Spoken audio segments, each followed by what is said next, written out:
Hi, and welcome to Chapter 2. Hopefully you've gotten your bios done and in, or will shortly. As soon as you get them in, the sooner you can comment on others, and others can comment on you. So please do that as soon as you can. Let's get rid of this in the middle of the screen. Don't need that. So as we talked about in the last chapter, in Chapter 1, the first thing you have to do when you're starting a marketing plan is you have to research and analyze the current situation. So the current situation is both the current situation in the firm, wherever you are within the firm in terms of what you need to do, and then the situation outside the firm.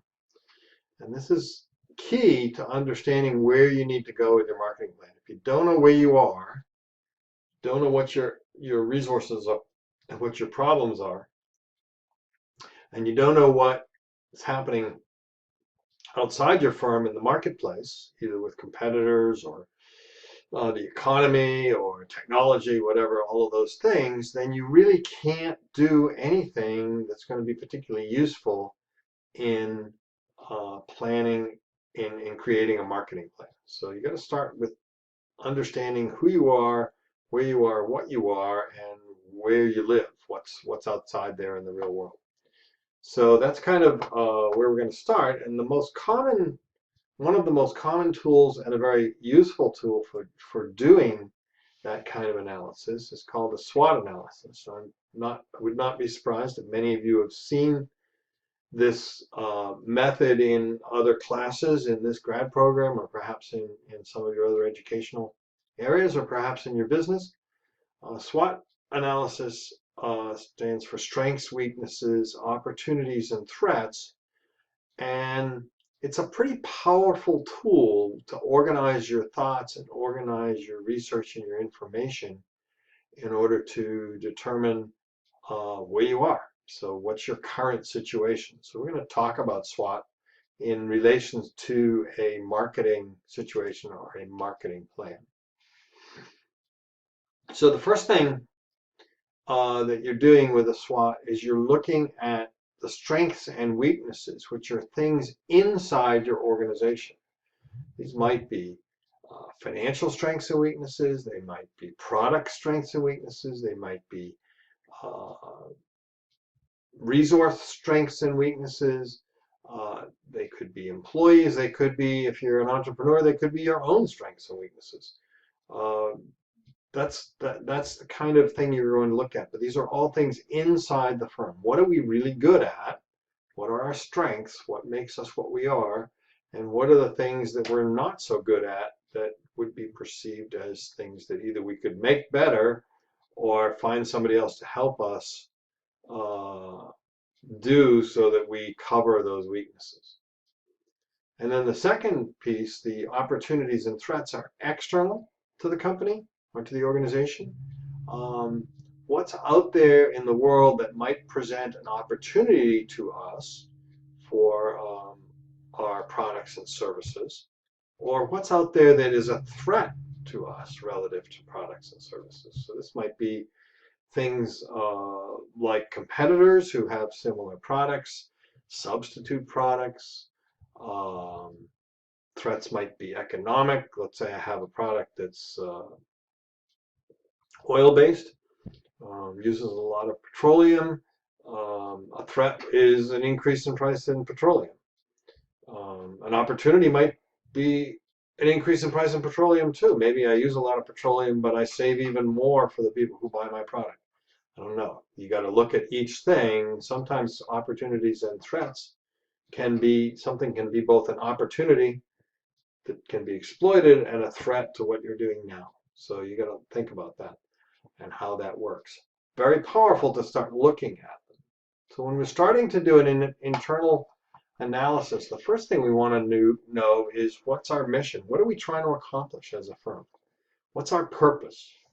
Well, a lot of sort of beginning business students think that the purpose of any firm is to make lots of money for their shareholders, and that's certainly one of the firm's purposes, and that's what's called a fiduciary responsibility for managers. You work for the shareholders, and returning value to the shareholders, making them money, is a responsibility, a legal responsibility for any manager. So that's always part of a firm's purpose. But it's marketing. We could be marketing for a nonprofit. The process and functions are the same. Nonprofits don't make money for stockholders because they don't have stockholders. Their holders are community holders. The board of trustees is usually appointed by some kind of community method. And so nonprofits also have missions, and their missions may be outside of the profit-making process. And in addition, this may be on my own bias, but nonprofits have to make money too. They don't call it profit, they call it net revenue. But no organization that doesn't generate, that fails, any organization that fails to generate net revenue over time will fail. You have to generate net revenue. In the profit loss area, we call that a profit. In the nonprofit area, we call that net revenue. So what's our fundamental purpose? Are we there to just make money? Probably not. Almost every organization has goals. If you think of Tesla, Elon Musk's goal is to wean the world from fossil fuels. So by using battery technologies and solar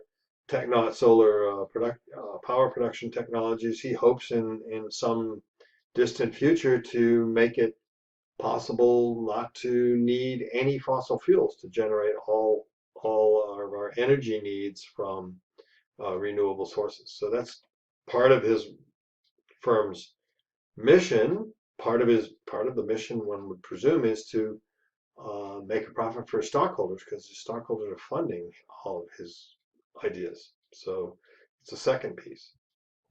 And then mission is how the firm adds value. So firms add value by providing products that add value to people's lives, whether those products are goods or services. MMA is an educational institution. We provide value by hopefully providing knowledge and information to our students so that they can go out in the world and use that knowledge and information. So when we're looking at an internal analysis, we know what our mission is. We now need to look at the resources that we have available to us. So what are the resources that we have available to us? We have humans, people. That's a resource. So our employees are a resource. I'm going to move this up here so I'm actually focusing on the camera instead of some other part of the paper. So we use, or we have within a firm, human resources. We have all of the people who work within the firm. What are those human resources? What kind? We need to analyze those human resources. Do we have really bright people who are fabulous employees? How good are they? What talents do they have? What do they bring to the firm? Financial resources. What kind of financial backing do we have? Do we have adequate financial resources? Do we have excess financial resources that we can put into new ventures? Or are we scrimping and saving for financial resources? We don't have enough financial resources, so we have to, that might be a weakness, or a strength, or it might be a weakness. Could be either. Informational resources. One would think of this as sort of IT. So our informational infrastructure within our firm, the IT department, computer department, but it's more than that. It's more what resources we have, what do we know about the world, and how can we organize that information and compile that information. These days, big data has become a very large strength for some firms who can gather huge amounts of data and crunch it or analyze it to find trends and things that they can do to better satisfy their customers or to gain new customers. And you're seeing a lot of the value that's in commercial value that's in people like Google and Facebook and so forth is from their big data, from their ability to gather lots and lots of information about people that has commercial value to them and others. And what kind of resources do we have on the supply side? If we're a natural resource provider or producer, do we have lots of reserves? If we're an oil company, do we own a lot of oil in the ground? If we're a coal producer, do we have coal? Or if we're a steel producer, do we have iron ore? What's our supply? What are our resources of supply? And then finally, probably the biggest resource, and ties into all four of these things and more, is what's our core competency? What are we really good at? We have to do lots of things. Go back to Maine Maritime Academy. Maine Maritime Academy has to provide housing and food, and has to mow lawns and wash floors, has to um, have buildings and um, pay bills and collect money from you for tuition and so forth. All of those things are necessary. But what's Maine Maritime's core competency? What is it that we do that makes us different or better than other organizations? And our core competency, one would think, would be our method of teaching, perhaps our delivery of educational material, maybe our maritime focus, maybe our hands-on learning styles, our teaching styles. All of those things might be core competencies, things that are really ours that we do better than other people, things that are good and that make us different. You need to know what those are, or you can't really figure out what you can do well and what you should be doing. Then the next thing you need to do is look at your current offerings or current products. What are we selling currently or delivering currently? And does it fit with that mission we talked about earlier? And does it fit with our resources? Are we offering things because we've always offered them? Are we offering things because everybody in our business offers these things? Or are we offering things because they fit in with what we're trying to accomplish and we're good at it? And you'd be surprised. Most organizations don't ever think about this. They don't think that, because organizations grow organically and they end up providing things because they've always provided them. And every time you provide something, it becomes an internal constituency for it. And it may not really fit with the mission of the organization, and it might not fit with the resources we have.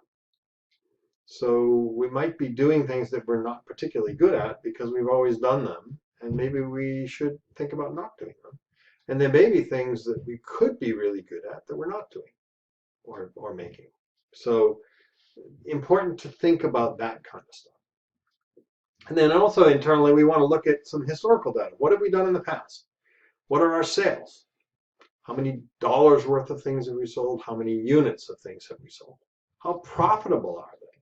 Not only overall profitability, but by product line or even individual product, depending on the organization, depending on the on the organization. Some companies may look at profitability by product line. Say, if I'm in the cookie business, I might look at soft cookies and hard cookies as two different product lines. Or I might look at each individual type of cookie and see if they're of comparable profitability. What does it cost me to get a new customer? Really important to know. How much does it cost me to keep a customer I have? Also really important to know. If it's much cheaper, as it is for most organizations, to keep current customers than to acquire new ones, then you may look at a marketing plan designed specifically to retain customers better and put more of your resources into retaining customers than into acquiring new customers. So if I can retain them, if I'm losing 50% of my customers every year, I have to replace them with 50% new ones. If I can retain 75%, I don't have to replace as many. Or if I replace as many as I was before, then my business will grow. So understanding those kinds of costs and structures is really important. That's part of your internal analysis. Then you need to look at your relationships with other people in your channels. When we talk about channels in marketing, we're talking about both people we buy from and people we sell to. So there are upstream channel partners, which are suppliers, people we buy things from. And then there are downstream channel partners, which are our distribution channels. So we may be selling, and we may, depending on our business, we may sell to distributors, retailers, brokers, agents, or not. And that's something we'll talk about a little later when we talk about channels of distribution. But lots of different possibilities. And then we have other business partners. Maybe we have a marketing firm. It's kind of a supplier, but we probably don't think of it as a supplier. We probably have an accounting firm and a legal firm that works with us. We may have a PR firm, a public relations firm, all sorts of different firms that or organizations we may work with who are partners of ours. So need to know what all those relationships are like. Are they strong? Are they contentious? Are we fighting with some of our channel partners upstream or downstream? Do we have good support? All of those things. What are they? Is their capacity capable of doing what we're doing? Let's say we come up with a marketing plan that we expect to double sales. Can our suppliers supply us the stuff that we need to double sales? Can our distributors handle twice the volume? Can our retailers handle twice the volume? So important. We need to look at the quality that we're providing with our product and what quality our suppliers and channel partners are delivering. We could have a super high quality product, but we may be distributing it through really not particularly high quality retailers who can't service it well. Doesn't matter how good the product is, if our after sale service isn't good, we're probably not going to do very well in the marketplace. How good is the quality of what our suppliers are supplying? Is our raw material that's coming in, and is it really good, or is there a lot of defects and we have to spend a lot of time figuring out what's good and what's not good? And how much value is each one of these channel partners or business relationships providing? So that's another analytical tool. So that's the end of internal analysis. I'm going to stop this lecture here, just at an interim. There'll be a few questions to follow, and then part 2 will follow. So let's hold this here, and we'll answer the questions, and then you can go on to part 2 at your convenience. Thanks.